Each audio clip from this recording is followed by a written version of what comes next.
got my laptop on, and I feel alright. I got a few joints rolled, and my munchies made. Got my headphones on, and I close the door, don't disturb me. It's time to stand up tall and say some things about the shitty world we're living in, with the boys at Raconteurs News. To raconteurs, to raconteurs, to raconteurs news, raconteurs news, raconteurs news, raconteurs news, raconteurs news. Oh yeah.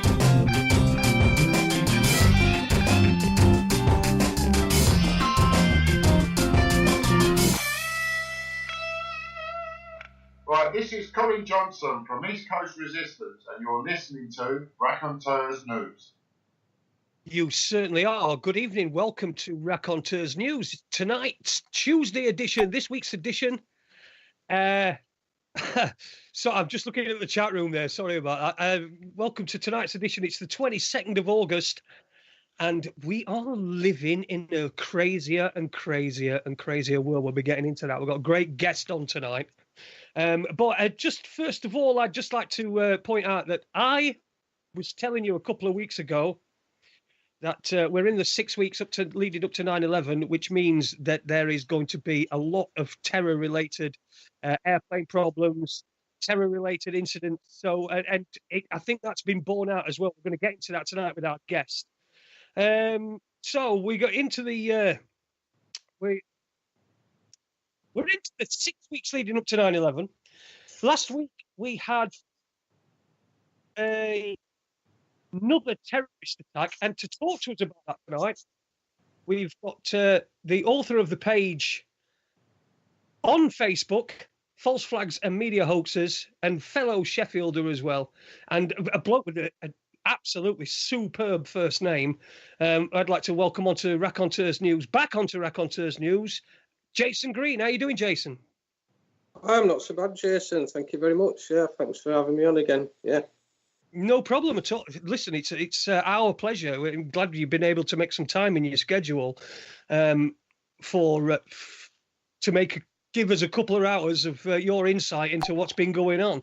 So, well, I thought, yeah, keep a track of what we're going on, yeah, because I knew what we're going on tonight. So, yeah, I have. It did get a bit complicated, this Spanish one, didn't it? Barcelona thing, but yeah, go on. Well, I was just going to say, I really, these sort of things, these sort of events that just seem to be turned into terror events, even though it's just a car accident, they seem to be more and more and more and more, and it's more difficult to keep up with what's actually going on. And if you've got a real interest in it, like yourself, and you've got, just give us a lowdown on what the official account of, the official version of what happened in Barcelona.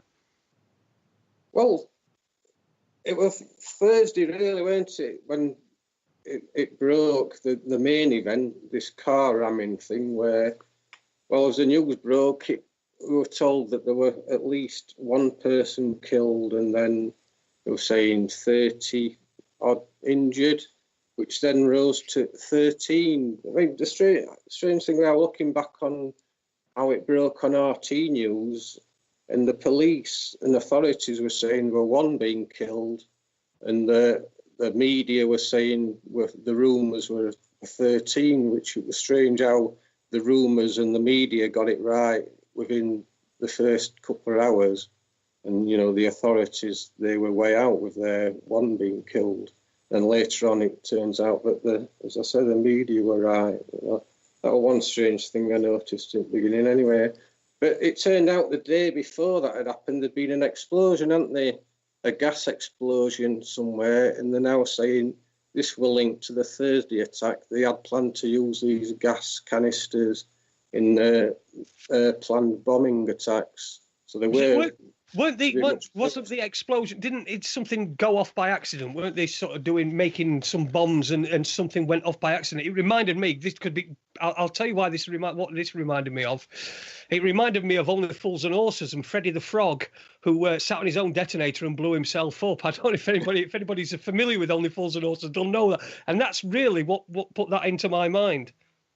Yeah, it sounds like that's pretty much what happened, I think, because I did read one report and it said the reason they were suspicious is because there were so many gas canisters in this house, and that's why they thought it must be a terrorist attack.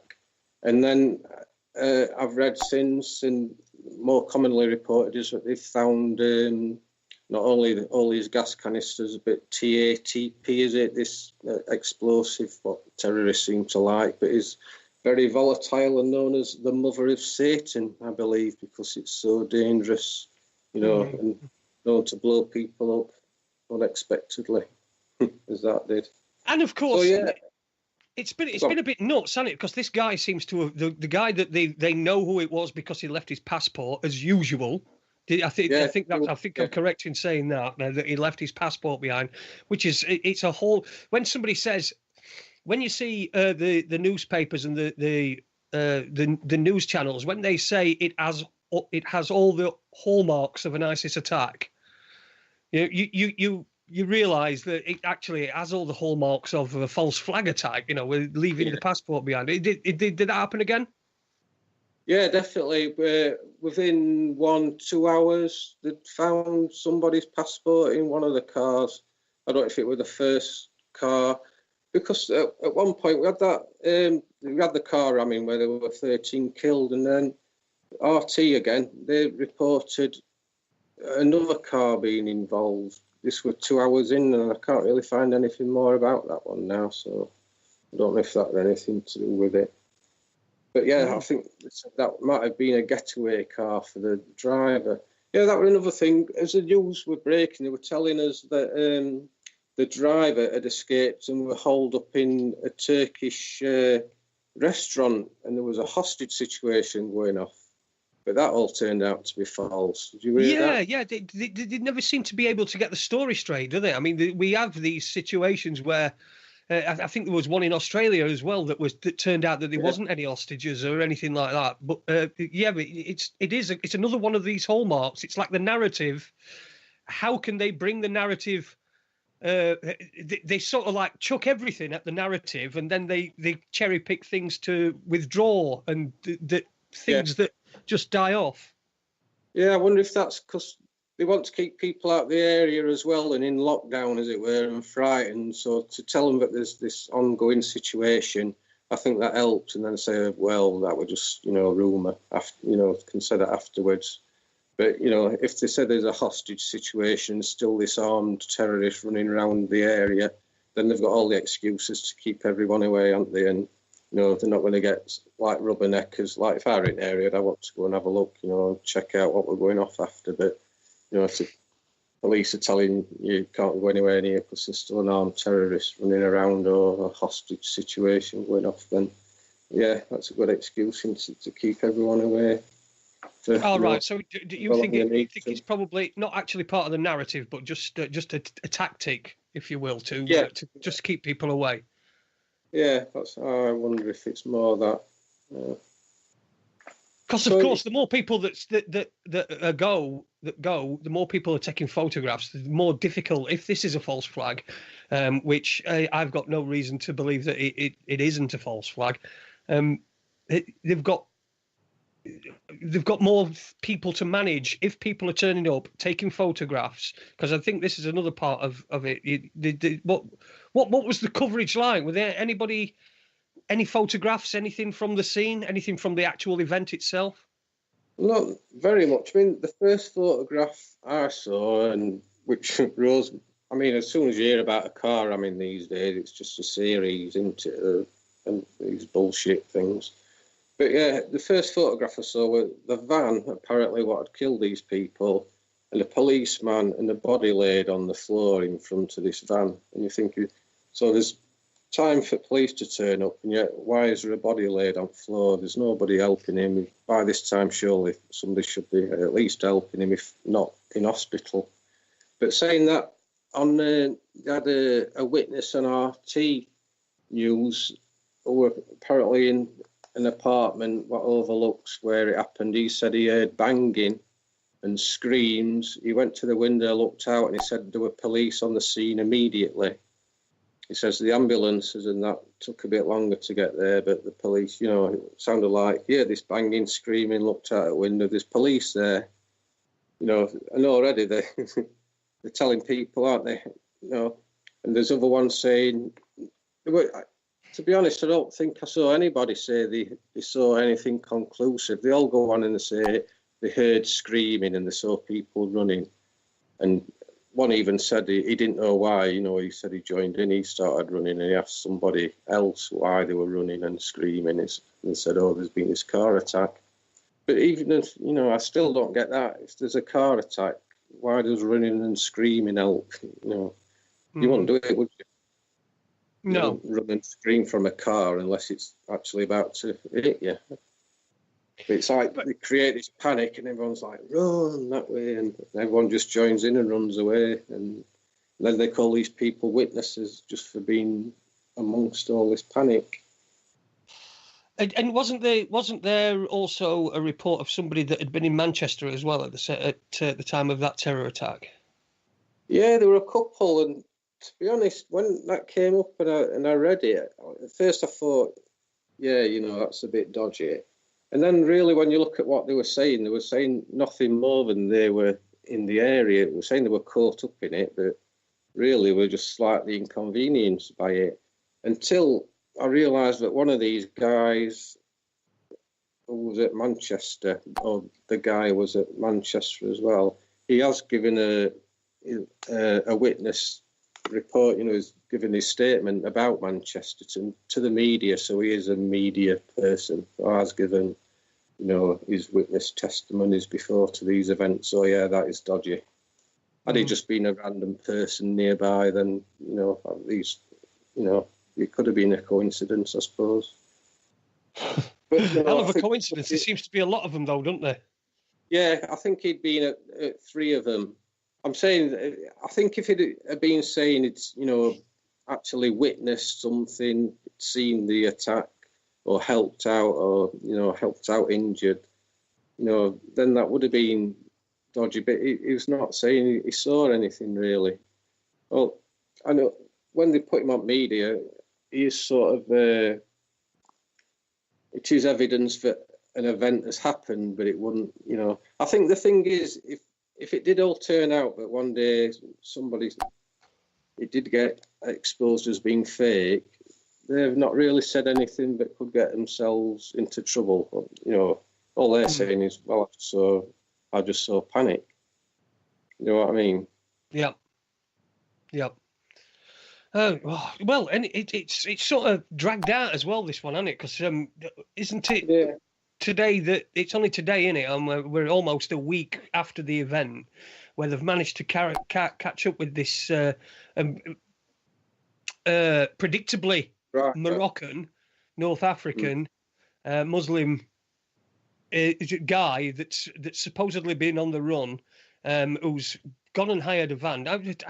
They've gone from terrorists have gone from aeroplanes to vans. I mean, they're just downgrading. There just seems to be so many of them at the moment that people are getting nauseous of it, aren't they?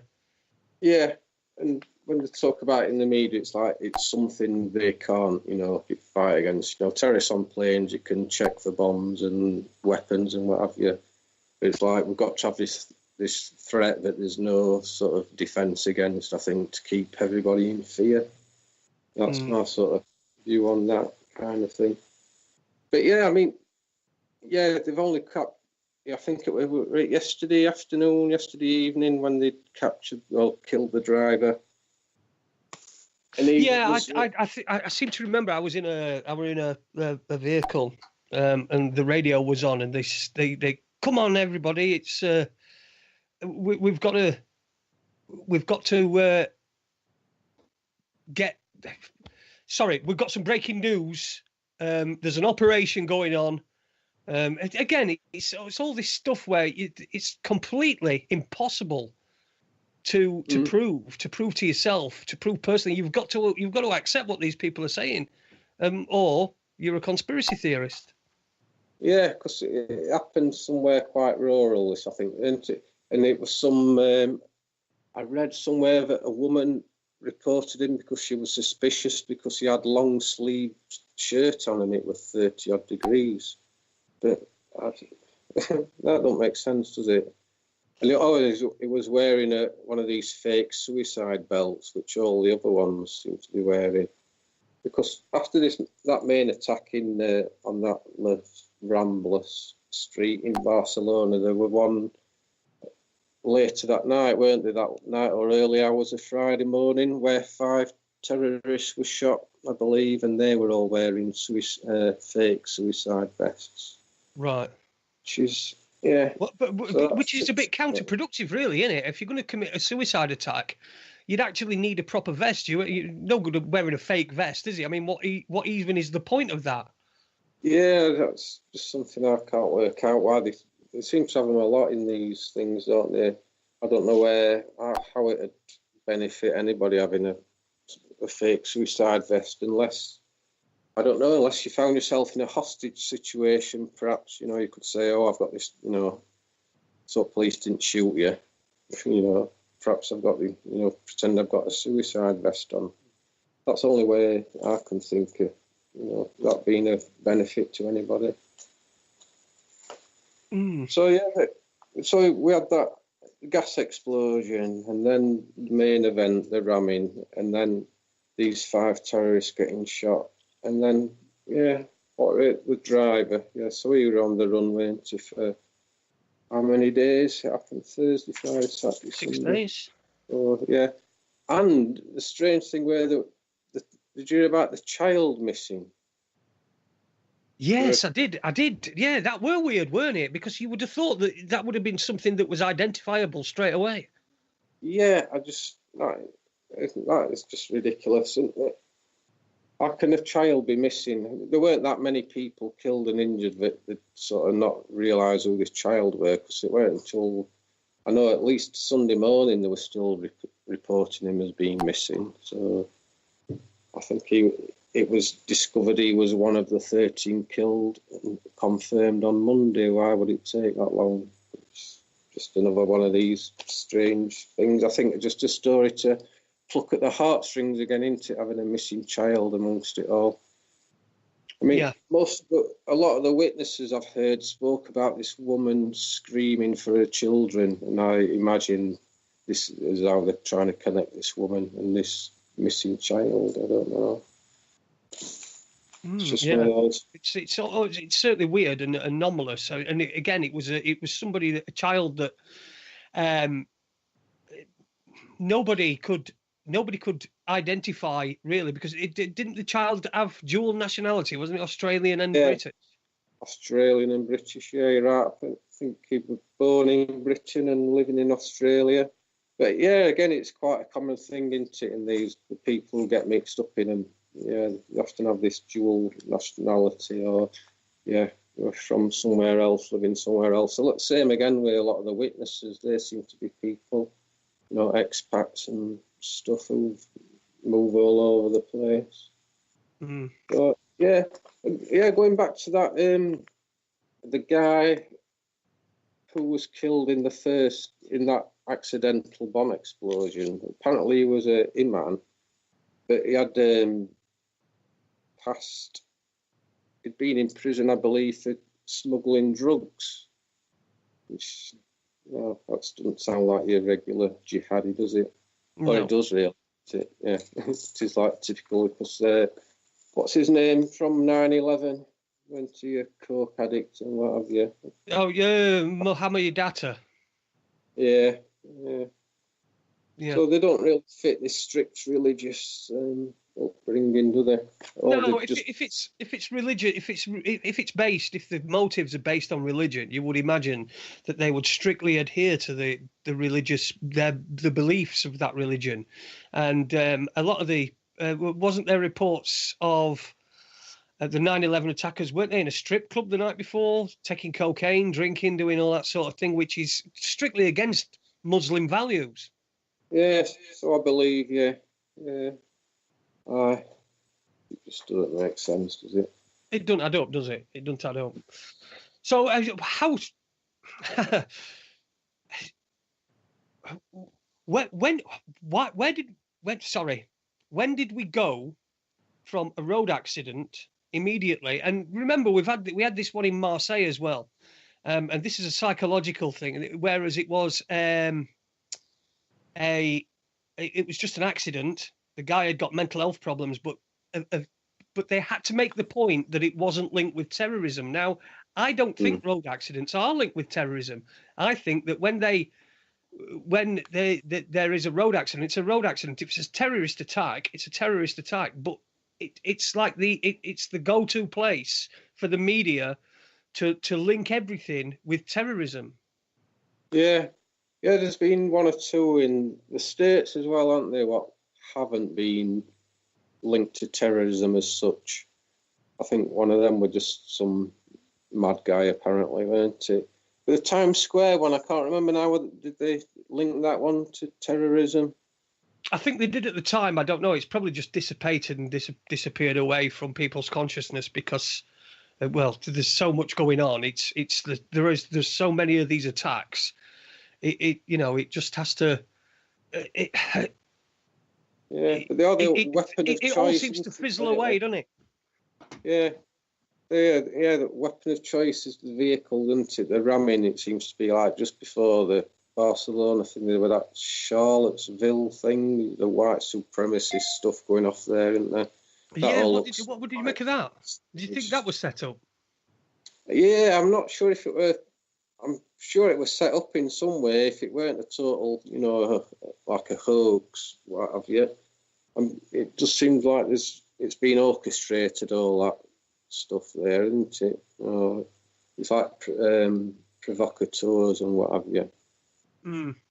Like paid protesters and stuff like that going off, it seems. Yeah, but the actual car attack, if anybody were killed, I'd say I don't know on that one. I don't know. It did look a bit odd. Well, in recent weeks, we've had Ollie Damagard on the Raconteurs News and also Nick Colostrom. Yeah, I listened to them, yeah. And they I would imagine they've probably got a similar view to yourself as on this Barcelona attack as everyone, but they seem to be getting. It seems to be becoming overwhelming. There's not even very long between these attacks. So to tear it apart and to get anybody to take any notice as well and say, well, just look at this. We should. It's difficult, isn't it? Yeah, it is. Yeah, because like you say, it seemed like years ago, like we're still researching 9/11, and now it's like since 9/11, there's been hundreds, and you can't. There's not much time to even research them anymore before another one comes along. I do. I follow a guy on YouTube calling himself UK Critical Thinker. You've probably seen some of his videos I put up on the Facebook page. And he does look back on, like, he's still doing ones on Manchester, which are good. So I think it's good when people do look back and don't, let them go down memory hole. So. Yeah, and don't just concentrate on the very next one, the very one that's just happened, and stick to researching the ones that are previous. I think that's vital. I think the Manchester one was I think it was a bit of an own goal for them, really. I mean, the way that it was portrayed in the media, and the way that we had phoning, like I think I mentioned on the last show, there was that couple that went on Good Morning Britain. Who had lost their daughter, apparently. They claimed to have lost their daughter at the Manchester attack, and they decided that and this is a week later, they decided they were going to get married in her honour. And they were both sat on the settee with big grins on the face, big smiles on the face. And I think I made the comment last time that you were, I don't know whether it was you or Nick Colostrom or Ollie Damagard, but I made the comment that I've not had a smile on my face a week after I've lost a tenner. Not a smile like that. Never mind my daughter. I've got one daughter, and she's the most important thing in my entire life, obviously. And so, if for me to lose her, she's 20 years old, my daughter, so she comes into that demographic. But to lose her, I would not then. You know, for me, grief is something that's personal. But we've got into such a narcissistic state in this country is that we're actually using our grief to self-promote. You know, the way that the Manchester thing, like I say, a bit of an own goal. The overreaction was incredible. You've just got to look at James Corden, what he said on his show in Manchester, and it really doesn't give a shit. He don't care less, but he's an actor. So what do we expect? You know, it just seems that we're so narcissistic that we'll use any opportunity to be able to self-promote. Yeah.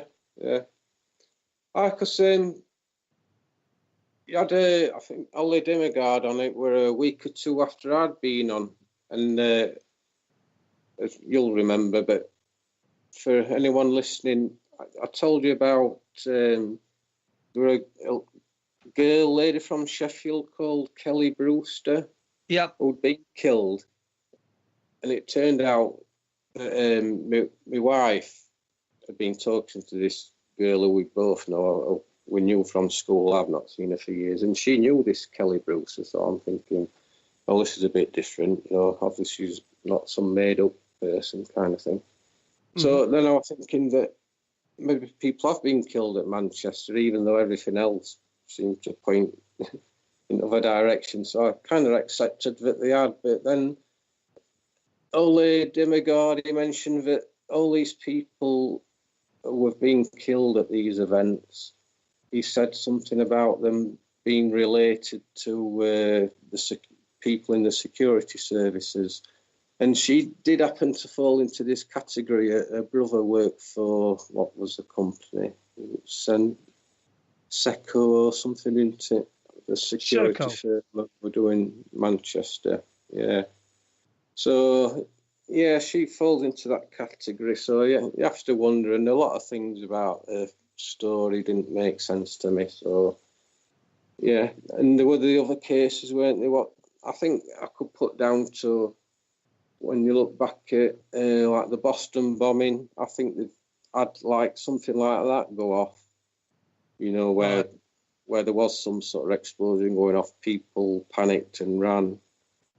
So, plus there's one else, my wife works with, her daughter were at the concert, and she said she came out and saw people who'd been injured, and she were quite affected by what she saw. So, no, that could be people wearing makeup and stuff like that. You don't know, do you? Yeah, that's the thing. Unless you're actually there and witness it with your own eyes, you can't believe anything that anybody really says, especially when it's reported on media. I've got a couple of comments in the chat room. Listen, we're talking to Jason Green. Get yourself over on Facebook to his page on Facebook. It's False Flags and Media Hoaxes. Is that right, Jason? That's right. I have to think myself sometimes. It does. I don't know which way around it goes. Media hoaxes, false flag, media hoaxes. Yeah, but False Flags and Media Hoaxes. Get yourself onto his page, like it, and there's plenty of great information out there. Yeah, come and join us. Yeah, come and join us. I'm on there. I'm a member on your page as well. Superb. So we're getting. Let's. I'm trying to think how to word this, but how do we wake people up to what? And I don't like that word. I don't like that phrase, waking people up. How do we get people's attention and just say, listen, everybody, please just look at this?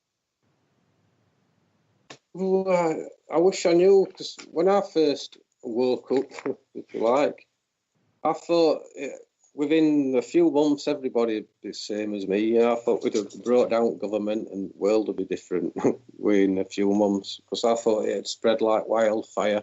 I thought, if I know this stuff, then, you know, everybody must certainly know it within a few months. But how wrong can you be? I don't know. I don't think it's getting any better. I think there's that much misinformation out there, and that much divide and conquer. Everyone's got their own ideas, you know, your flat earth, round earth, all this and that. And I don't know. Sometimes I just think it's best perhaps just to look after your own little bubble, your own little world, and just do the best you can. You need to do that anyway, don't you? Because you can't help anybody else if your own little bubble, your own little world isn't on an even keel. I know that. Yeah. Yeah, I think I know when I was trying to get signatures for the Muad'Dib when he was in prison, I found that people were scared even to sign a petition because they thought they'd go on some kind of list or something like that. So you've either got fear and there's people who don't want to know. So, but yeah, I think ignorance. That's the funny thing, because ignorance. People think that ignorance is just not knowing something, but the word itself, ignorance. So you're actually that you know that the stuff's there, but you're ignoring it. So people are willfully becoming slaves and just completely believing the crap that they see on the TV, which we know is crap, utter dog shit. So, sorry, my language, I shouldn't swear really. But yeah. So how do we, I know I've just asked you this. Do you think it's getting worse? Or do you think it's getting better? Do you think people are waking? There are people waking up, in inverted commas, or do you think that we're just in the same situation that we've always been in? We've got people that are willfully ignoring it, and we've got people that are just too busy. Their lives are just too busy. I mean, they've got too much. They've got too much on with trying to pay the mortgage, pay the bills, and do all that sort of thing. Yeah. I think it's a mixture of probably both, or lots of different things, isn't it? But yeah, I think perhaps there are more people waking up, but at the same time, I think whoever they are, I think they're really good at what they do, and keeping us fighting each other rather than seeing what the problem really is. The elite running things. Well, I was going to be presenting Raconteurs 2 last night. The usual host, Aid Hardy, he's having just a little bit of time out. It's summertime. He's got his motorbike out and that sort of thing. So he's having a bit of time out. But and I've got to say, I've made this line up, and I've got to say it because this is what I was going to use. But unfortunately, the guest didn't turn up. But I was going to remind everybody that this world is for everybody and not just for Aid Hardy. So that's AD is the Captain Cliche, as he called himself. But Andy's put something in the chat room. He said, could you ask Jason for an elevator statement? Now, that's something that Aid's been endorsing, an elevator statement, something that you can say while you're in an elevator that's going to actually make somebody think. And would you have one of those? It's a bit of a hard one to think of, isn't it? No, I don't have an elevator. I'll see if I can think of one before it shows over an elevator statement. Yeah. But do you find yourself though? When you do hear people talking? I know I go into places and I hear people talking amongst themselves, and they say, "Oh, you see that? Oh, did you see this, that? No, they're bastards, aren't they? And they're doing this and they're doing that and they're doing other." And you can see how it works. I always have to say something. I always have to say, well, it's bollocks. That didn't happen. Yeah. I do. I have to say something, and that can. People get quite hurt by that, don't they? I mean, it's the victim industrial complex that I've been talking about for a while. That people, they associate themselves with the attack itself. We get people putting I remember when the Paris ones happened, people were putting French flags over the Facebook pages, and that's a way of identifying yourself as a victim of that attack. I think that's quite important in what they're doing. Yeah, and there were one of when people were marking themselves safe. Yeah. You know, I'm alive. I survived the Manchester Safe. attack. Or that kind of thing. Yeah, it's silly, isn't it? And then there was have these like the candlelit vigil. I think they'd had one of them within 24 hours of the Barcelona happening, haven't they? And yeah, I think mass grief. It's like grief on a mass scale, and really most people. I wouldn't be going along to one of them. If something happened in Sheffield, where we both live, would you be going along to a candlelit vigil? If it doesn't affect, if you're not directly affected. No, I just can't really. I don't get that mentality where people want, get anything out of that, going along and burning a candle for someone they've never met. It's all weird, isn't it? It's brainwashing, isn't it, again? People just going along. It's a morbid death ritual.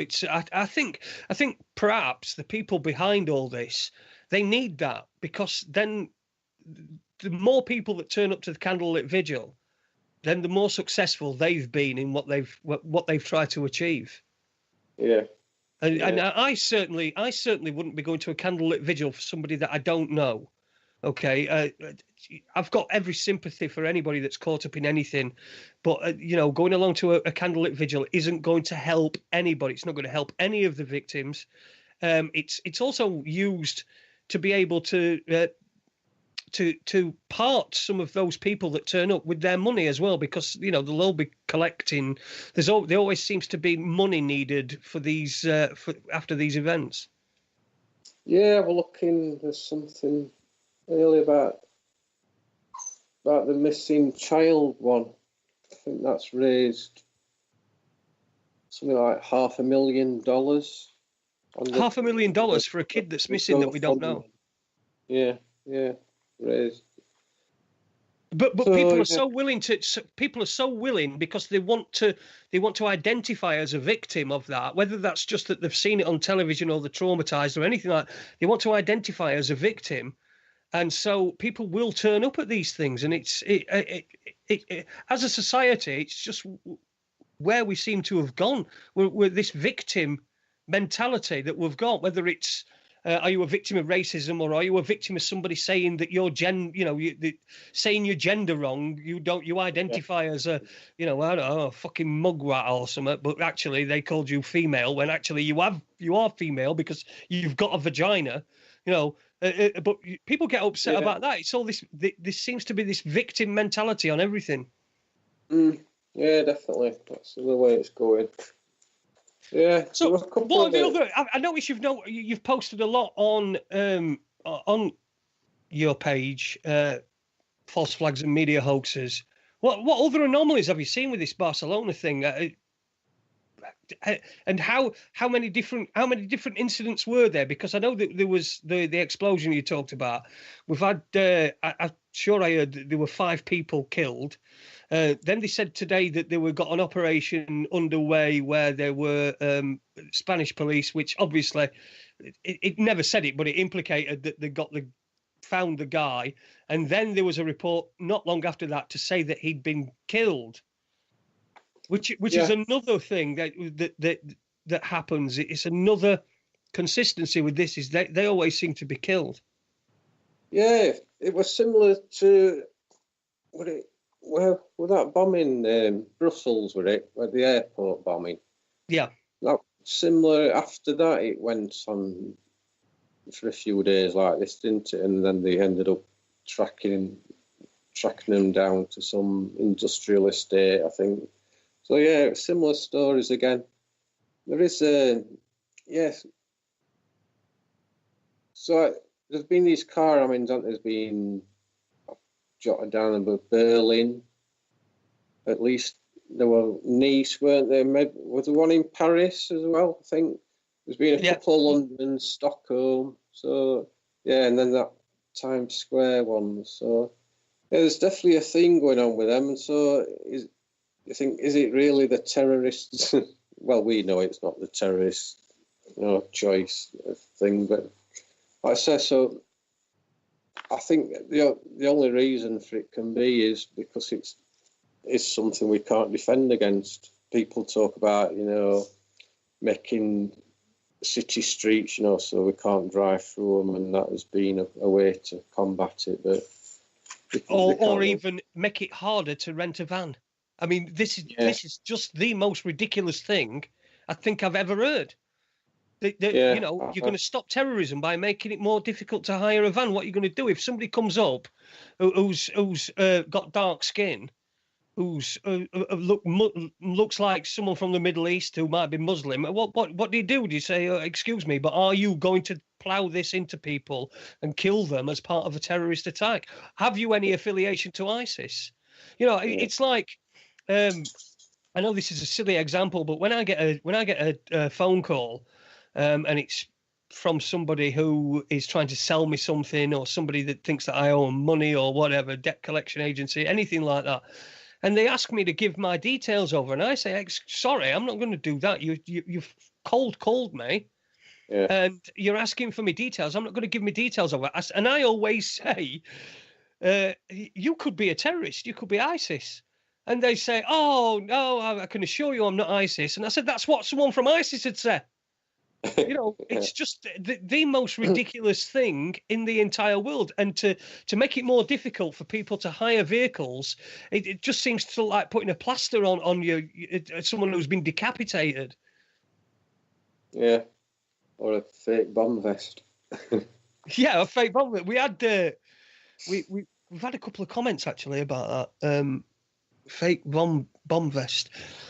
In the chat room, we've got Cupid Stunt. He just says, I've just cancelled my fancy dress order. They said they had run out of suicide belts. Looks like they are in high demand. So that's Cupid Stunt in there saying. And another one from Cupid Stunt as well. He says, a little heads up, if you're in a nightclub and see brown people with bulging waistlines, just ask them, are they working for Crisis Solutions? And maybe ask, what's the pay like? So Crisis Solutions, what do you know about that company? Is it a company? Yeah, I believe so. I think the guy who runs a security firm at Manchester had connections with a firm, but I think ran something called Crisis Solutions that did realistic, crisis events, whatever you want to call them, like terror drills and what have you. There's a connection there. But yeah, you're asking how many the different sort of events had been inside this one. A bit hard to say. We've got the bombing, haven't we? I mean, the gas explosion on the Wednesday, then the main event on the Thursday afternoon, then there was this other ramming attack on the night time where 5 terrorists were killed. I think they'd supposedly killed another one person and injured 6 in that one. I think they were the police that targeted. And then, I suppose the next one was the driver, wasn't it? Being captured and shot. But and also there was the hostage situation that wasn't as well. Yeah, because that seemed to go on for some hours. That you'd have thought they'd have known really whether there was a hostage situation or not going on. But as I say, I think or perhaps they were trying to draw people's attention away from something and towards something else. Yeah. Like you say, if there's people going down, if there's people think that there's an hostage situation, they're going to stay out of the way, aren't they? And also, I saw. Were there any British victims in this attack? Not as far as I know, apart from this young lad and his mother, who's got dual citizenship. She looks sort of, seen a picture of her somewhere. I think she looks well, they both look kind of Asian, sort of looking. I don't know, Middle Eastern. But apparently they were born in Britain and then living in Australia. But, Yeah, yeah. So there were. I know there were some people. I saw. I think it was a tweet, but it was a story about and the guy, and there was a middle-aged couple, and they were from Northern Ireland because he got. I knew that because he got a Northern Ireland shirt on, football shirt, and they were saying that they lived through the Troubles. They did, and lived for 40 years, 45 years, lived through the Troubles for 45 years. They weren't going to get killed in Barcelona. Now, when you read into where they were about 100 miles away from Barcelona, and it was just. I think it was just to try and associate it with people from this country, from Britain, and also the terrorism link as well involved in that. Well, did you see that particular report? not that one, no, but it seems to be a lot of the witnesses, because if this event's really happened, if 13 people have been killed and 50 odd, even 100 odd I'd seen reported. I don't know what they settled on in the end. But, there must be hundreds of witnesses who've actually seen something happen, seen somebody get hit. But despite every witness who was on the news, whether it be RT or BBC, they're all people who didn't actually see anything. They just heard the banging and the screaming and came along afterwards. So why can they never find anybody who actually saw it happen? That's what gets me. What do you think? Andy's put in the chat room as well that there was an Aussie woman who was supposed to be on her third event and she'd survived. So that's the third time she's been caught up in one of these things. And he also makes the point that gives more credence to Ole's suggestion of a travelling terror show. So it's like a team travelling around, a company, if you will, like a drama company would go on a tour. Like I said last time, like a travelling circus kind of thing. Yeah, can imagine it being like that. Yeah, it does seem that way. Because there's that the guy. I didn't realise. I know there was a woman involved in at least two of them. So as Andy's saying, that's three probably is. Yeah, there's also somebody's put a link. It's Anon. But so I don't know quite what it is there. But anyway, welcome to the chat room. But they put a link in there to a story that says a 19-year-old Utah boy has survived 3 terrorist attacks: Brussels, Paris, and Boston. So it's not uncommon that there are people caught up in multiple events, which to me is very suspicious, because I don't remember. If you go back in the day, I don't know how old you are, but I'm 47 years old, and I remember things like the King's Cross fire, and Lockerbie and all those things. These events that have occurred, and I don't remember there being people that have been in multiple events.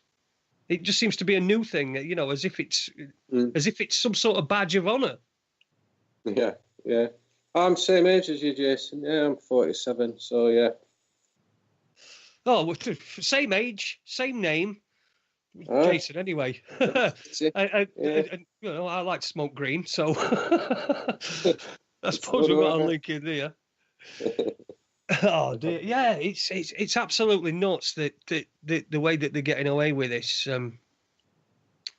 It's Patrick that put that. That posted that link in the chat room.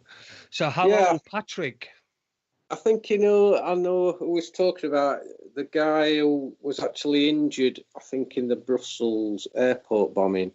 I think he's talked about him, because there was a guy, at least, he was injured in Brussels, and he said he was somehow connected with Boston. I don't think actually injured or anything in Boston. He was in Boston at the time. But yeah, I suppose if they are part of this travelling circus kind of thing, then they need kind of excuses. I suppose people who know them, the friends and what have you, will be like, hey, you seem to always be in these places, don't you, when these things go off? And to have media report it sort of gives it a bit of credence, perhaps. I don't know. But yeah, that were definitely a dodgy one. Yeah, it's a badge of honour, isn't it? To me, it's like the bragging that they're bragging to their peers. But you see, this travelling show, it's going to need, because it's going all over the world, it's going to need different people, different nationalities in different countries, aren't they? Otherwise, if it's no good if they're all American that were killed, or the people that were involved in this thing in Barcelona. It's no good if they're all American. So it must be quite a big network. Yeah, because there were an attack. I'm not sure what day this happened, but it was one of the days, last few days in Finland, where some Islamists stabbed 2 women to death, I think. Oh yeah, I've heard about it. Yeah, gives the skinny on that one, because I did hear something on the news, but I've not really looked into it. Yeah, because it were a British guy here who was a hero again. He was on holiday, but he lives. I don't know. He don't live in England anymore, but he was in holiday in this place where this attack's happened. He's saying, "I'm no hero. I was just doing what I was trained to do," kind of thing. So yeah, once again, it's a foreigner in a foreign land being the hero. Yeah. A British man in a foreign land, a British man with tenuous links to Britain, doesn't even live here anymore. So it reminded me. I think he was from Denmark, wasn't he? Yeah. Wasn't it? Didn't he live in Denmark? Because it did cross my mind, because I've got a friend in Denmark who's a window cleaner. Now apparently, window cleaning in Denmark is really pays really well. And so I did have mind of him, and I did sort of like hope that it was nothing to do with him. But yeah, again, it's a tenuous link to Britain. But what it does is it links it to Britain, and we all think that we're involved in it. It's that psychological thing again. Yeah, it says he was a British paramedic. A British paramedic told yesterday how he was stabbed trying to save a woman's life during Friday's terror attack in Finland. So yeah, that was Friday. Again, it's another incident that could have been anything that's been labelled terror. Yeah. It could be any madman, couldn't it? But I don't know. Any old madman. It could be any old madman. Well, anyway, listen, folks, get to the Facebook page. Jason Green, he's on with me this evening, and we're talking about terrorist incidents, particularly this Barcelona attack, which Jason is. Well, I think I can describe you as naturally sceptical about all of them, Kana. That's your first point. That's your first point of call. You're always sceptical. Yeah, start out sceptical. I mean, I am open-minded, and one day I'm if one does really happen, I'm hoping that I'll accept that it has really happened. But I need evidence. When evidence looks like it's all false and bullshit, then I'll call it out as being false and bullshit. And that's what I see certainly with this Barcelona thing. Unless somebody comes along who does a copycat killing because there's been that many of these false attacks, maybe there is somebody, mad out there who'll copy and go out and run somebody over. When that happens, then fair enough. There'll be evidence for it, won't there? There'll be genuine people upset and what have you. But I'm just not seeing it with any of these. No. It's completely gone nuts, hasn't it? It's gone completely nuts. And again, we had this Charlottesville thing going on as well at the same time. It's clear that in America there are forces that are determined there's going to be some sort of race war, that the people are going to be divided again on the lines of race, and it's a device. It's a division that it's not just one division, it's many divisions, because you've got race being attributed, put into the same category as religion. So if someone's religious beliefs, that then sort of suggests what their race might be, and it divides us up in so many ways, and so we know that this is what they're doing. We know that this is the agenda. Do you think? What do you think the migrant crisis in Europe? The migrants coming into Europe. What do you think that what sort of effect do you think that this is having on these events? Well, again, I think it's part of the fear. People, they want us to think we're going to be swamped by immigrants and they're going to, be claiming all benefits, even if they're either going to claim all as benefits or they're going to kill us with fake suicide vests kind of thing. I think it helps people be racist, doesn't it? I see quite a few people on my Facebook who obviously, see all this immigration, are really irritated by it. And to me, we've caused all these, I'm saying we've caused that, we've caused all these wars and stuff. And if people need to come here to escape, then they can come here for me. You know what I mean?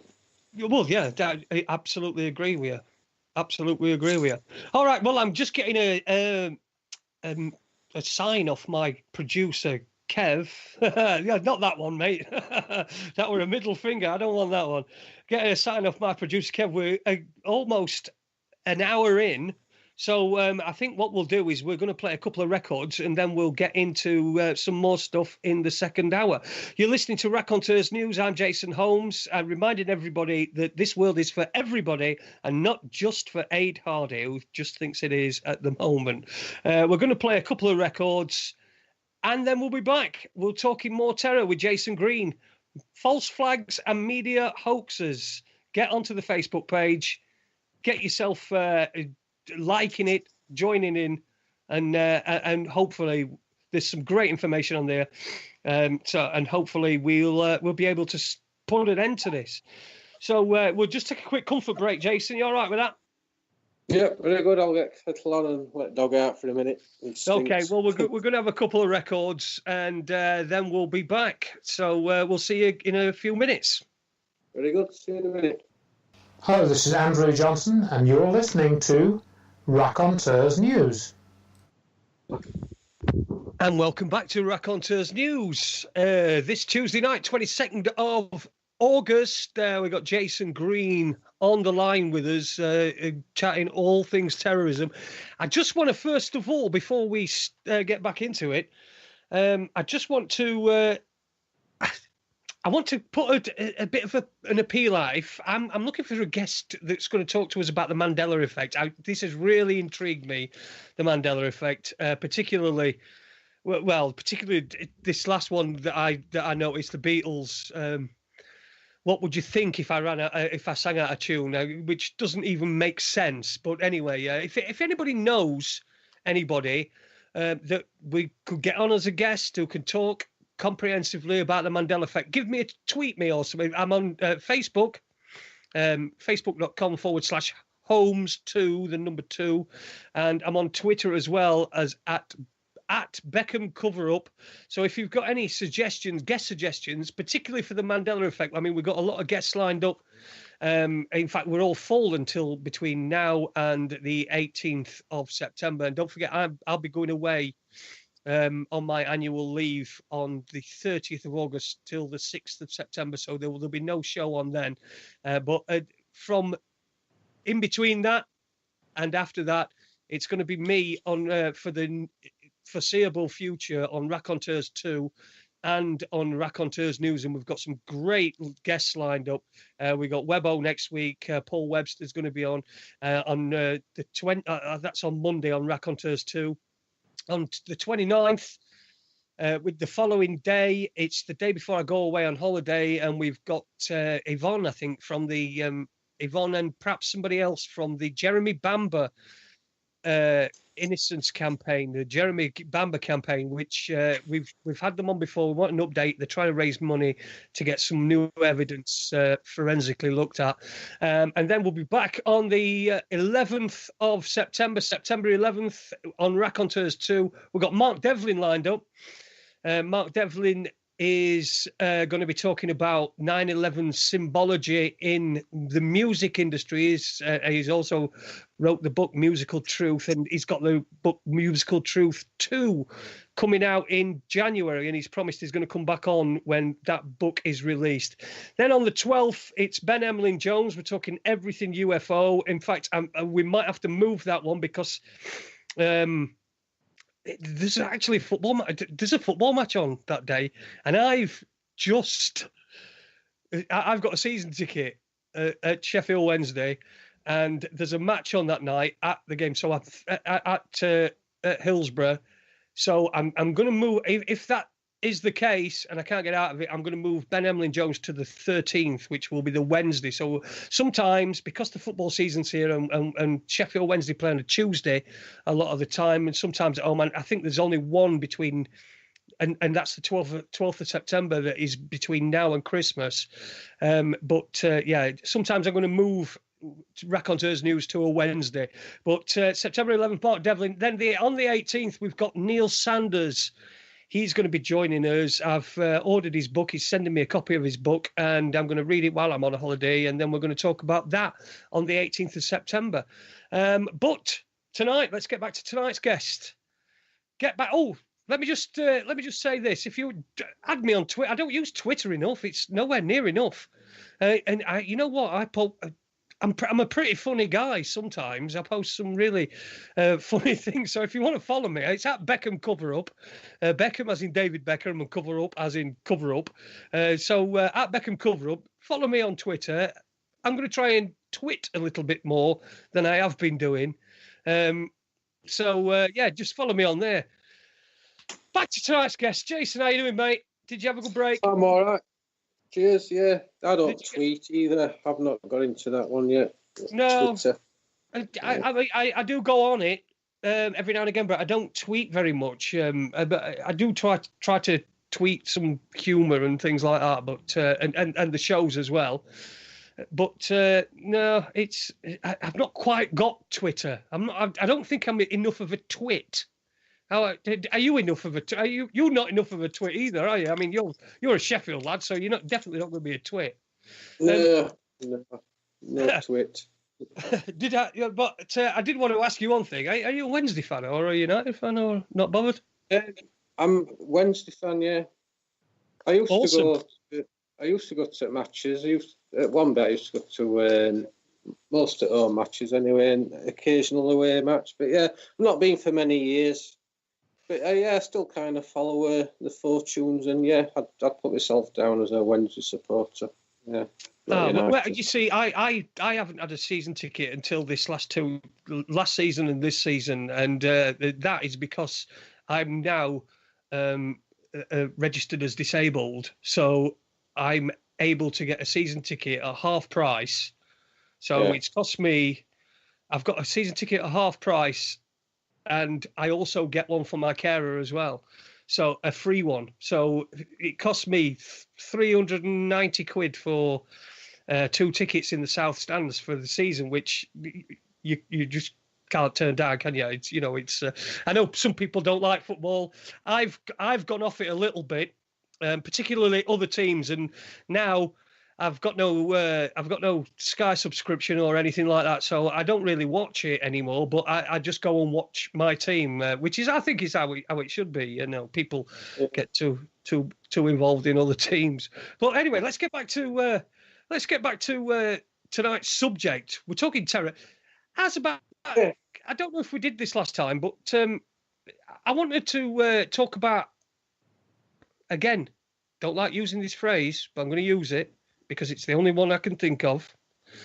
And I want you to talk to us about when you woke up and when it was, how it happened, just to give people some sort of idea.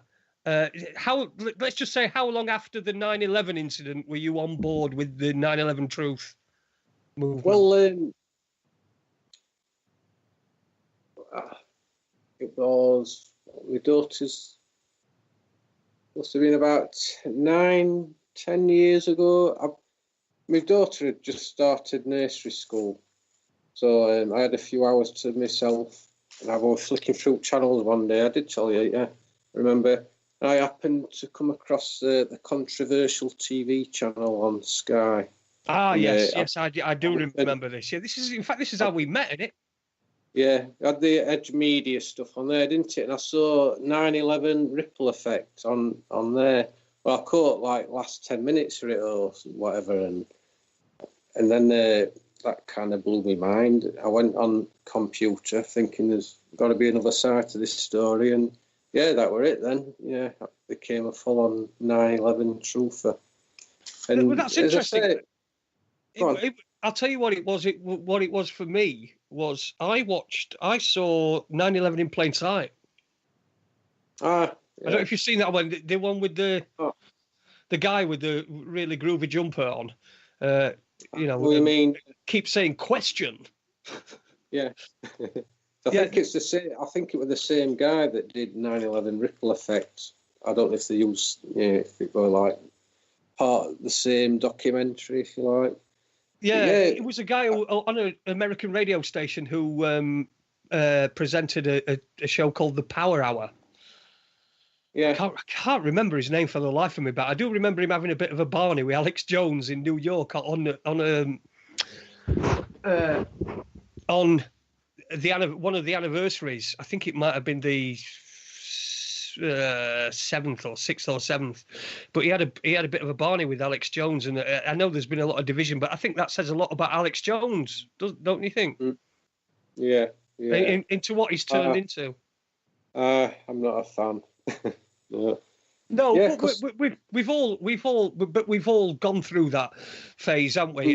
There are phases. You see some people, you follow them for a while, and then you seem to grow out of it, don't you? But there must be a lot of people that don't grow out of listening to Alex Jones.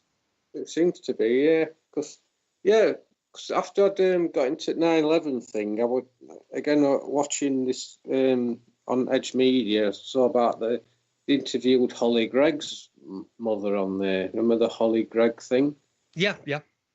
So I know a lot of people now that's widely regarded as being some kind of psyop, all that lot, but I don't know. But that was the thing what got me on Sheffield Forum, actually, posting about the Holly Gregg thing. I thought, if this is going on, then, we shouldn't be quiet about it. People need to know about this thing. So whatever. That's what's got me onto Sheffield Forum, and then I somehow mentioned 9/11 on Sheffield Forum, and oh dear, ended up getting into debate.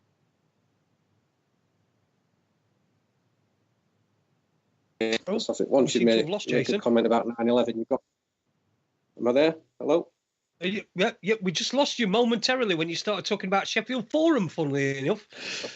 We know what sort of shenanigans goes on there, don't we? It's all common purpose crap.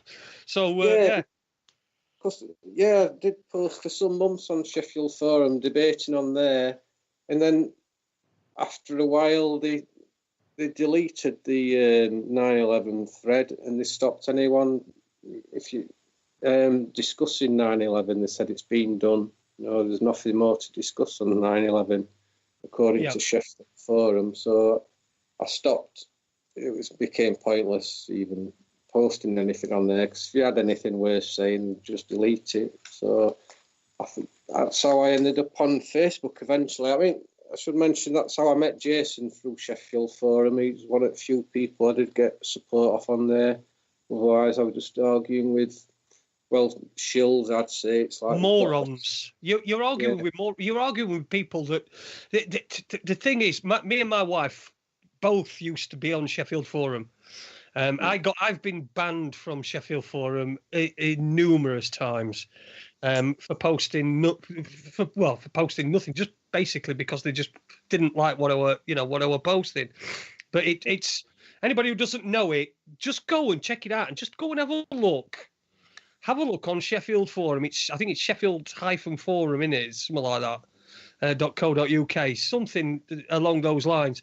Go and have a look. It is absolutely full of people who will, if you bring anything controversial up, they'll always toe the line, the official line on everything. There's a team of people in there who've been on there for years. They've got thousands of posts. They're not admin, but they're obviously not just your everyday post. I'm sure they're employed by someone to steer public thinking. Yeah, there's a couple of people on there that claim to be solicitors and things like that, and then of course when they've claimed that land, that ground, that they're higher than you. They're more educated than you, even though we know that they're not more educated than anybody really. They've just been trained, they've been brainwashed, and they've been indoctrinated. I know exactly how that works. But yeah, it's what a shithole. Sorry, I've got to say, but what a shithole Sheffield Forum is. It's a little bit like it seems to be like the local newspapers these days. The Sheffield Star. It's just benign, and it's full of nonsense. It's full of adverts. It's full of common purpose crap. It's just full. It just seems that you have to wade through a lot of this crap, and once you realise that it is crap, you chuck it away, and then your path's clear. You can see where you want to go, and you can see what you want to do. I don't know if it was same for you, Jason. It's just for me. I was a nightclub DJ, and one night I'd come home at 3:00 in the morning after a gig. In fact, I remember the gig. I was working at a club called Coyote Wild in Mansfield, and I went home one night, and I actually looked for. I was actually on my computer, because when you're a DJ, you've been working, bang, bang, bang. You get home, you don't just go straight to bed. It's 4:00 in the morning. You wind down a bit. I was looking at some stuff, and I looked for some 9/11 photos, and suddenly In Plain Sight came up, and I watched it, and that was it. I was obsessed. I couldn't think about anything else. I go to. I remember one night I was on my way home. I called into one of the local garages to get some either a sandwich or some cigarettes or whatever. And I just said to the bloke, I said, there was something on one of the papers that said something about 9/11. And I went, that was American government, that. And do you know what he said to me? Even back then, this was about 2006. He said, I can't see them doing that to their own people. Which I just never had a shows problem with that. Yeah. For me, when 9/11 happened, there was a couple of things at the time made me wonder if it were an inside job, even though I went into anything like that at the time. Just how it came across, and it wouldn't have surprised me that America would do that to their own people. What I had a problem with was I saw the media as being my friend kind of thing. I thought there'd be investigations, there'd be reporters and that. It would get exposed by the media if at some point, if it were an inside job, and I thought they'd be really controversial. But I think the shock for me were realising how controlled the media is. It were them I didn't think could do that to their own people, if you like. Government. Well, I was helped because I'd had dealings with the media. I'd been on the front page of the Sun in 2004. I'd had dealings with the media. I'd sort of got a look from the inside as well, and there was something very telling about what I had. A guy from the Sunday Mirror come and knocked on my door one Sunday night, and he came to one of the court hearings that I was attending, where I was trying to regain some property, and I got David Beckham's people all there, and I got this security company's people all there as well. So there's just me up against barristers and all these sorts of people, and I prevailed. I came through. Yeah. But when I said to him, because the Sun had refused to pay me the contracted amount of money that they'd said that they were going to, and I said to him, I said, well, why don't you, in your paper, why don't you run a story about this? Whereas the Sun, don't sell your story to the Sun because they'll not pay you. They'll renege on the payment. And his word to me, and this will stick with me forever, he said to me, he said, dog doesn't tend to bite dog.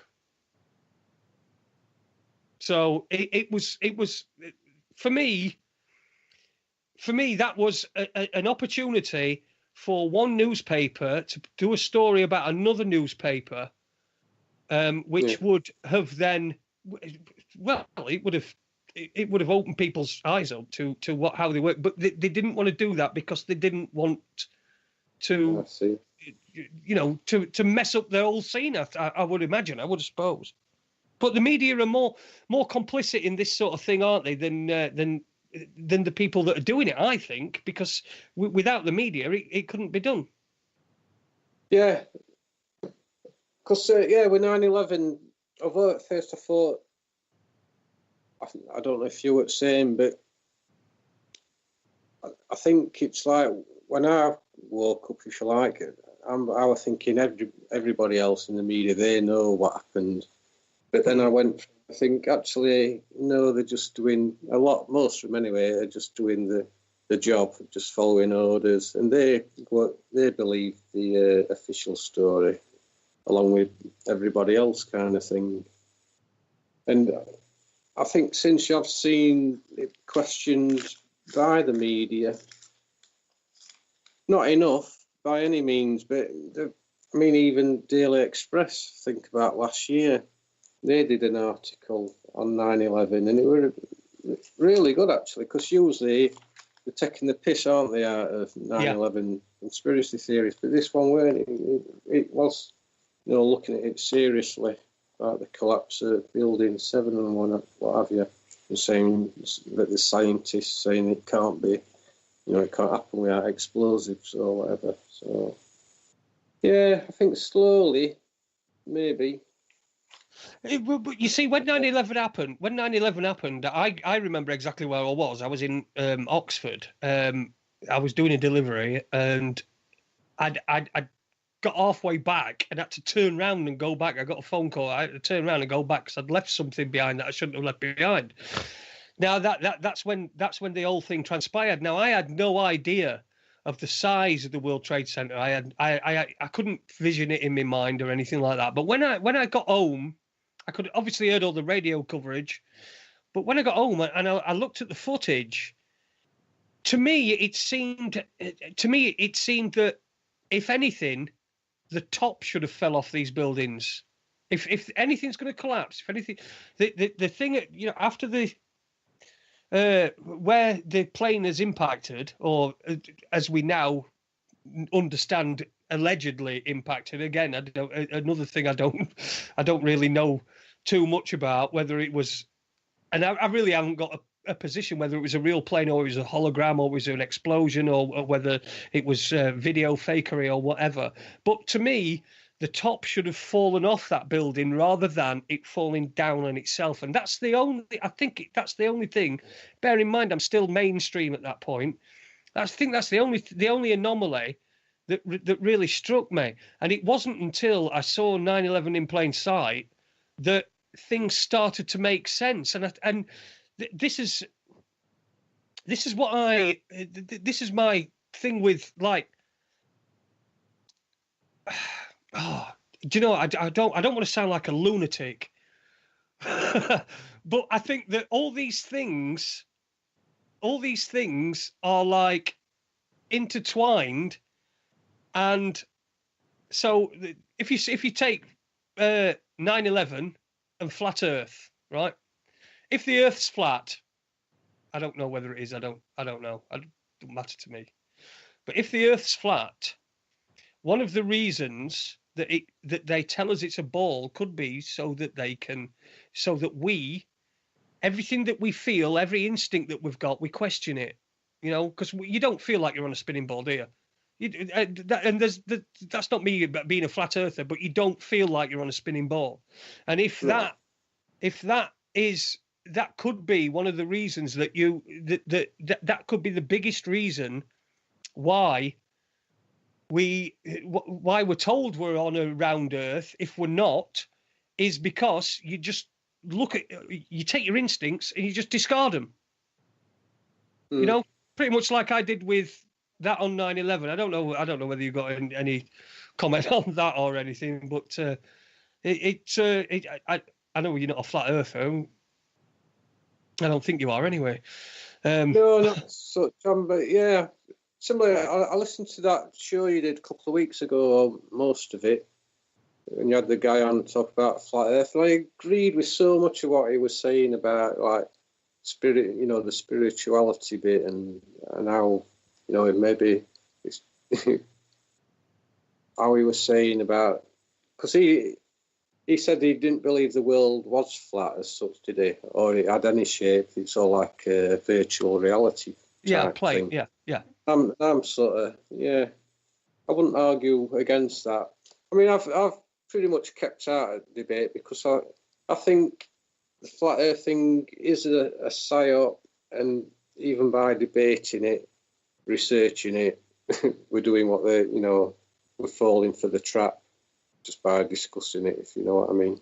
But if we don't discuss it, we're never going to get to the bottom of it, are we? I mean, if we don't discuss it, we're never going to uncover the fact that it is I don't think we will anyway. Yeah.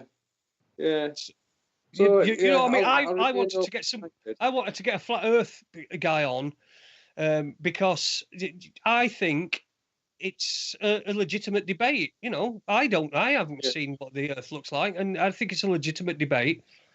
I wanted to get him on. Yeah, from it. Yeah, I'm glad you had him on, and I like listening to it, actually. And yeah, I am open-minded to it, but from a personal point of view, I'm not going to spend too much time trying to work out, whether it's round or flat or whatever. Because, like I said, does it matter? Exactly. It's only causes an argument, doesn't it? So. And I think that's what it's designed to do. It causes an argument. It's another whether it's flat or round. It's another subject that people can be divided upon. And I did notice as well, because I did try for a long time to get somebody from the flat Earth community on the show, but it was really difficult. They were really suspicious of anybody. And when I went onto a couple of Facebook pages that were flat Earth, and I asked if there was anybody who would want to come, who would come on, or if anybody could suggest anybody to come on to do a show, and I just got banned from it. It was really weird. So the flat Earth community are quite paranoid, and I was really lucky to get Martin on.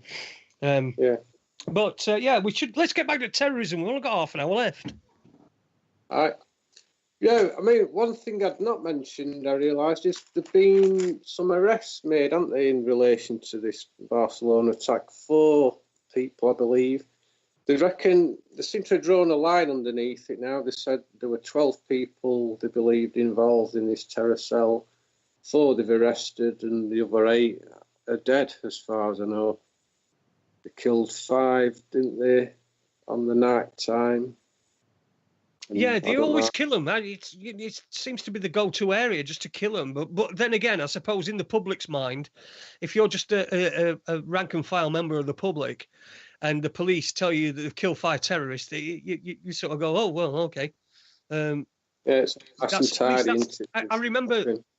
I think I remember the day after the police murdered John Charles de Menezes, and the Sun had a really, really brutal front page saying, "Got one of the bastards."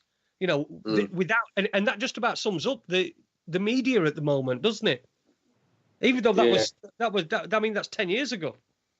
Yeah, it's kind of sickened me, that case, John Charles de Menezes, and it's one I've followed over years, and it weren't that long ago where they ruled that there were no wrongdoing in that case. But it was shocking, just cold-blooded murder, that execution, and no reason for it. Apart from him being an electrician. Yeah, there is Muad'Dib's theory that he might have been involved in setting up the the fake or the bombs on 7/7, and maybe realised that perhaps he'd been involved in something like that, and they had to shoot him to keep him quiet, kind of thing. Yeah, he was an electrician, wasn't he, by trade? Yeah, nobody seemed to know what he was doing at the time, so yeah, it does sort of indicate he might have been working for security services or something, being involved in, maybe he were working for the circus, the travelling thing. Yeah, yeah. Power. But apparently on 7/7 in the morning, the first reports were that there were a power outage, wasn't there? Yeah, I happened to be in London on that day, or just on outskirts of London. I was working with my father-in-law. He were emptying this building. They were going to receivership. He deals in furniture, so we've gone down to get all this furniture out of this office building. And it happened while we were there, and we heard these reports that a bomb had gone off. I was thinking it were going to take us forever to get out of London. I thought they'd be stopping and searching every van going out of London, but we got out of there no problem. So I think that's what, because I was there on that day, that sort of grabbed me interest a bit more when I learned about, 7/7 ripple effect, which came soon after 9/11, of course. So. Well, we've got a couple of comments in the chat room. Unique Lee, how you doing, Lee? My favourite Scouser. I've got to say, he always says the last letter of every word. So, anyway, how you doing, Unique Lee? Unique Lee said everyone became an enemy of the state in 2000 when the Terrorism Act was introduced. That was our red flag, and we all ignored it. That's quite a telling comment as well. And also, why was the Terrorism Act introduced in 2000? It seems so close to 2001. As if somebody knew what was coming down the road and needed legislation in place. Yeah, well, that legislation didn't say it was from terrorism, did it? It just made criminals of people that were just doing normal things. Yeah. Security made me think about being to Amsterdam recently, and as you know, coming back through security, going out weren't too bad. It was just you went through a metal detector thing like you'd expect, and I thought it was the same thing I was coming back through in Amsterdam, but he sent me back into it. You have to stand there and put your hands up as if someone's pointing a gun at you.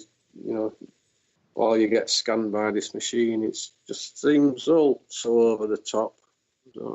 Yeah, that we had the same. We went to Spain on holiday a few years ago, and as we were going in through customs and all that palaver, my daughter was at Manchester Airport. You walk through a door and an automatic door into like a little area where there's two doors. If the door on the right opens, you go and you're supposed to go through the scanner. Door on the left opens, you don't go through the scanner. Now, my daughter, who at the time was probably 14, I said to her, if that door opens on the right, you don't go through the scanner, because there's huge radiation comes from them scanners. And of course, they've also been made illegal in the EU anyway. They'd already been deemed illegal. So, and she was absolutely superb. That door opened, and she wouldn't go through. And I said, she's not going through. I'm not giving her a dose of radiation. What do you think she's got? Give her a pat down. Do whatever you want. So we got away with it then, but it does seem it's all draconian. But do you think it's all down to just getting people to acquiesce and just to do what they're told? Yeah, that's what I felt when I was going through it. Like, yeah, and I've got this guy telling me to stand and put my hands up. I felt like I got a gun trained on me.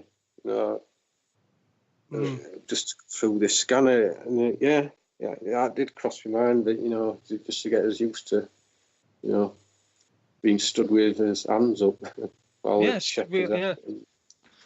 That's going to airport, and next it might be going into a supermarket. I can see that happening. You know, everywhere you go, there'll be these things you have to go through, and yeah, even driving into cities now. I think that's what we're trying to stop with these terror attacks. It'll all be public transport only, I guess. Yep, and you have to go through a scanner to get on a train or something like that, won't you? Or a bus or something. It'll just trickle down. A couple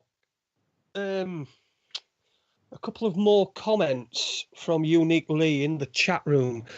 He says the Civil Contingencies Act in 2004 was a bigger warning.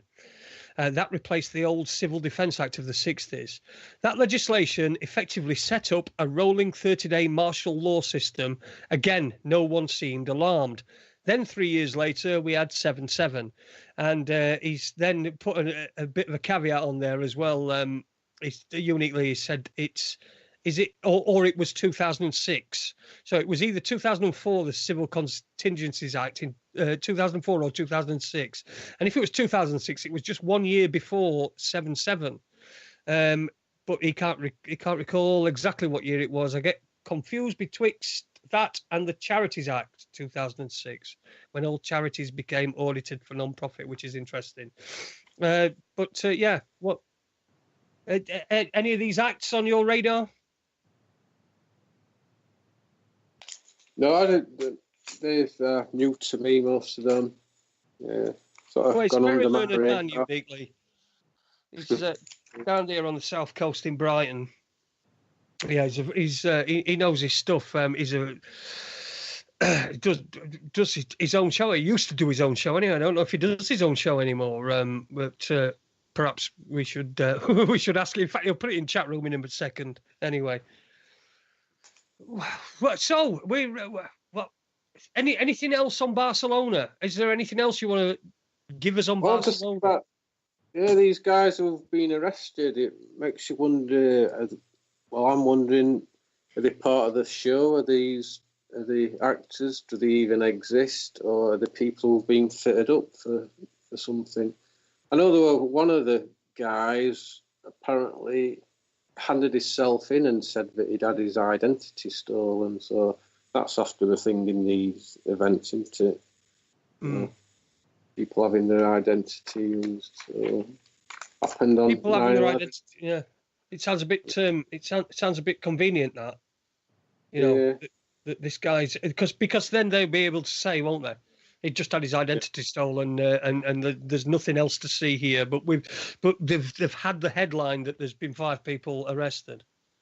That's the main thing. It's the headlines, isn't it? It's the how people perceive things, and when we find out that things aren't quite as they said they were, then they claim it's just like a mistake, or they just ignore it.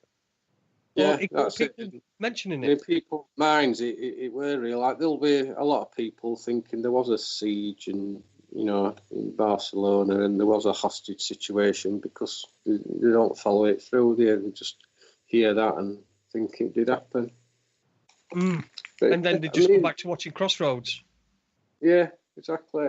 They're saying here that the mastermind behind it all is 17 years old.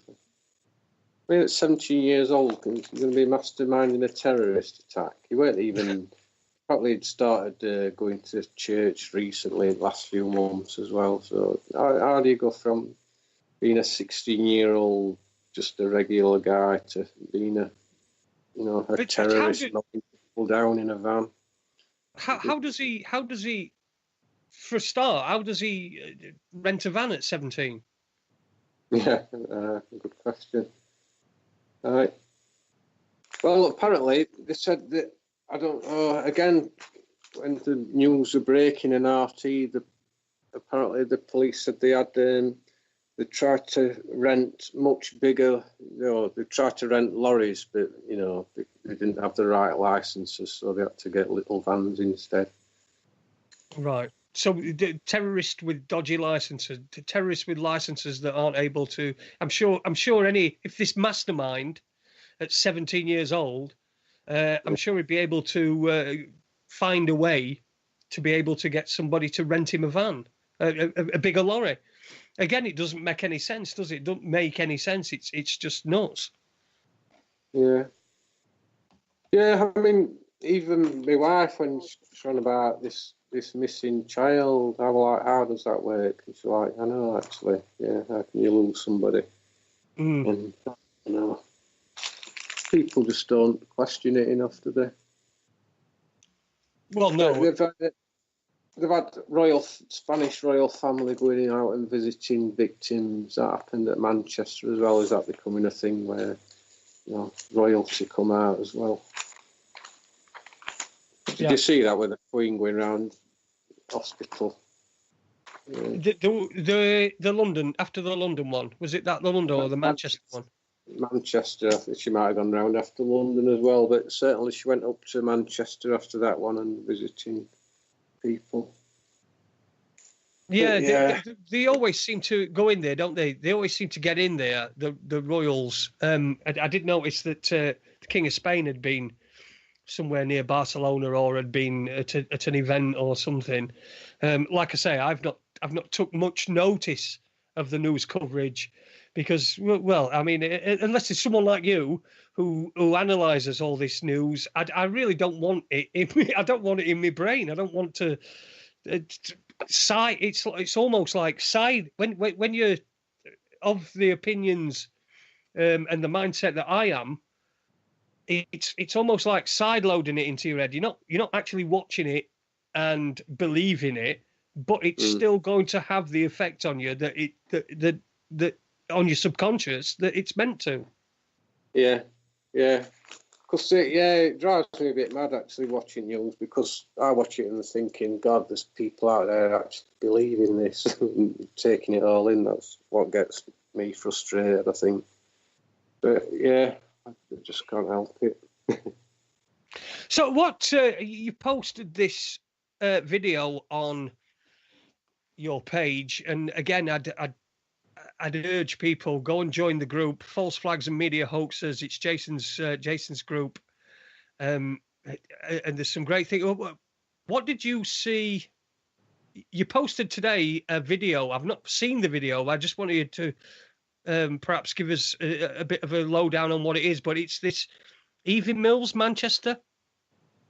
Oh yeah, the girl seen in the Queen's visit video. Since we were talking about the Queen. I mentioned earlier, didn't I, the YouTube guy calls himself UK Critical Thinker. It's one of his videos. I'd recommend watching. If you come onto my Facebook page and have a look, I've put quite a few of his videos on recently. But if you just have a look at his channel, he's doing some really good research into Manchester mostly at the moment. But then he's looked back on a lot of the past false flag events, all over the place, American ones, Brussels and all that. But yeah, well worth a watch. Oh yeah, I'll have to have a look at that. And it's noticeable that there's another one that you posted up here, and under the headline, in fact, it's not you, it's someone called Ben Dodds. Hiya, Ben, if you're listening, I hope you are. It's saying, I can't believe it's not terror. I can't believe it. Horror as Manchester bombing survivor caught up in Barcelona attack. And this is from the Express, the Daily Express, which we... it does some pretty good Princess Diana stuff, but it's obviously towing the line when it comes to terrorism. Yeah, that's the guy in that story who he did do an interview for the media after the Manchester thing. As I say, he didn't really see anything conclusive, just a running and screaming. All he did was confirm that people ran and screamed a lot, which a lot of these witnesses seem to do. It's funny how they can't find anybody who's actually said that they've seen anything conclusive. So, as I say, I think that's so they're not getting themselves into trouble if it is ever exposed later on. They can't say that, well, you lied and said you saw somebody get run over. They said, well, no, I didn't. I just saw somebody screaming. But their story still sort of compounds and gives weight to, the claim that an incident did happen. If you get what I mean? Yeah. I've just noticed as well, you posted something on Charlottesville as well. What did you? Because that was again, it was another one, wasn't it? It was another car ramming into people, and only one killed it. And I've seen the footage of this, or I've seen the alleged footage of this, and there is this car plows into a lot of people. Now, only one person was killed. It seems a bit. It seems a bit lucky to get 13 people with one van, because it's not much bigger a bit vehicle. No, yeah, because I think if you watch that video I put on, there's a guy. The guy who they say did it. He doesn't look like the guy in the video. You know, it shows a photograph of the guy who's apparently killed somebody with a car, but it doesn't look like the one getting blamed. It looks like somebody with a very similar name. So I don't know. Yeah, I did notice that. I did notice that. Yeah. He looked like somebody who had been named as well, wasn't he? Somebody had put forward the name of this guy, who it could be, because he didn't look like the guy that was being blamed. Yeah, and that happened in London, weren't it? I think that the Westminster Bridge, the one who ran into Parliament kind of thing and got killed there. He was named as somebody else at first and actually looked like that guy. But then apparently the guy's brother said it can't be him, he's still in prison.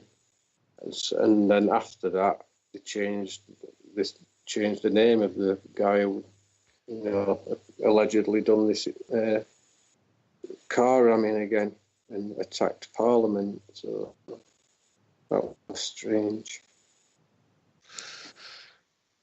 Okay, we've got a question in the chat room from Uniquely. He said, "So, where's the circus performers expected to pull into a town near you? Any predictions? Any patterns forming?"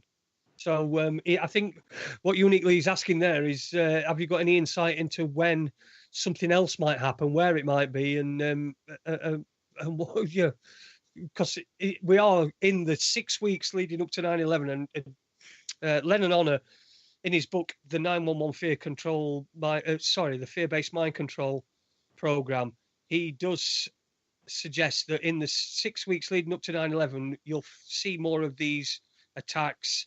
You'll see more plane problems, anything that you can associate with terrorism. And, of course, things that can't be associated with terrorism are associated with terrorism. And then you see that afterwards, it's... Even if they say the words, it's not believed to be terror-related, that's still planting a seed in your subconscious. It's still something that you're going to associate with terror. So, any ideas on what's next? No, not from me. I'm no Ole Demigod. He's quite good at predicting these things, it seems, doesn't he? But no, it could be anywhere. Might be Spain again, because they seem to end up in like it all seemed to be France, didn't it, at one bit, and then maybe it's Spain now. It'll all be happening there. Oh well, that's great. I'm going to Spain on 30th of August. Well, I'm off to Mallorca on middle of September. I'm going to an ayahuasca ceremony. Oh, yeah. Oh, you'll have to let me know what that's like. I really want to do that. But I think you have to cleanse beforehand, don't you? This says so. Yeah, I don't know if that's because there's a lot. Some people do it, don't they, to cure themselves of addictions and what have you. So I can't see them having to cleanse before they go and get involved. But I'm pretty Buddhist anyway. I don't drink anyway. I've given up tobacco. I smoke a bit of herb now and again. But yeah. A bit of rosemary. I'm quite a clean person, I think. Cleansed. Yeah, well, Yeah, you can't. People can't see this. Listeners can't see this, but Kev, job. our producer, slapping your hand. We're all Herb fans on here. We're all Herb fans at Raconteurs News. Everybody. Medicinal herbs. For medicinal purposes only. I think Andy had a T-shirt on with that written on it yesterday. Yeah, we do it. We do it for medicinal purposes. Right. Anyway, we've got. Go on. You carry on. I was just saying, you have to at our age, don't you? Have something to keep you going. Yeah, absolutely. Of course you do. Aches and pains. Aches, So yeah, aches. I'll let you know how it goes. It's a 2-nighter thing, and as you probably know, it's not always it's rarely actually a good experience to say. It's not something you do for fun, is it? It's like therapy. But, yeah, I'm just doing it out of interest, really. What's the legal situation with that? Is it legal? Particularly in Spain or Mallorca, where you're going to do it. I'm assuming it is. Yeah, it is. It is in well, at least some places in Europe. I know it is in Mallorca. I know they do them in Ibiza as well, places like that. This one I'm going to is at Mallorca, but I have seen there's another Facebook page who advertise doing it, and they do them all over Europe. But I think as long as it's done as part of a religious ceremony, like, they get away with it that way.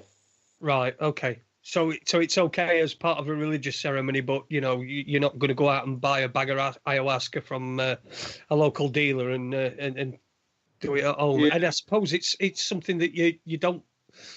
If it's the first time you're doing it, I don't suppose you want to be unsupervised either, do you? No, they do say to be, especially with that, because it can last for quite a few hours, can't it? But, and you can have. I mean, I've watched videos of people having it, and it's like watching an exorcism sometimes. So you won't want to be doing that on your own, just screaming and shouting and throwing up. Shouting and bawling and screaming and doing that. Throwing up and shitting yourself and all that. Hey, I do that with ayahuasca. Yeah. That's something I'm not looking forward to. Well, we are at the end of the show.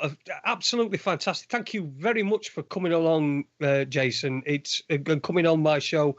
I think you're a fucking gem. I don't know why other radio presenters don't get you on the show. It's been one of the easiest. It's flown by. It's been one of the easiest 2 hours I've ever done. I'll tell you, and doing it on since Andy's taken a break, doing it on my own. I don't know if it comes through, but it is quite stressful. But this has just been so easy, such an easy ride. So we'll give out your page again. It's a False Flag and Media Hoaxers. Get yourselves on there, people, on Facebook. You'll get lots of great information on your timeline. And you can also go there because we all know that Facebook, its algorithms, they censor people's posts, and I'm sure there's a lot of your posts that I don't get to see. But I'll give the last word to you. Yeah, I don't bombard the page with loads and loads of stuff. I try and keep it good quality. It might only be one or two posts a week. So yeah, have a look and come on, and if you've got some good stuff to post, post it. Yeah. And you're obviously a great laid-back Sheffield lad as well. So you've got a great style about you. I wish I could be as laid-back. So, I really do. I'm like... down, all right. Mate. Yeah. All right. Well, anyway. Yeah. Nice one. Right. Thank you very much. Cheers. Thank you, Jason, for coming along. Everybody, all right, I'm back next week. I'm on the 28th, which is Monday, on Raconteurs 2 with Paul Webster. He's going to be along telling us what his latest stuff is. That should be lively and entertaining. And the 29th, the day before I go away for a few days, It's Yvonne from the Jeremy Bamber campaign. So don't miss that one either, because that was one of the most popular shows that we've done previously, was when we had the people on from the Jeremy Bamber campaign as well. So it's going to be Yvonne. It may be somebody else as well. But that's what's happening next week. And I promise you, I'm going to get Raconteurs 2 on. Right? I promise you it's going to go on next week. And I want to remind everybody that this world's for everybody and not just for Aid Hardy. So we'll see you next week. From me, Jason Holmes. Keep on, get onto raconteursnews.com, have a look on there. The podcast will be up very, very shortly. And, of course, it'll be on YouTube as well, so you'll be able to watch it there. And we'll see you again next week. Thank you, Jason, and thank you, everyone, for listening. We'll see you soon. Ta-ra a bit. Bye. Goodbye.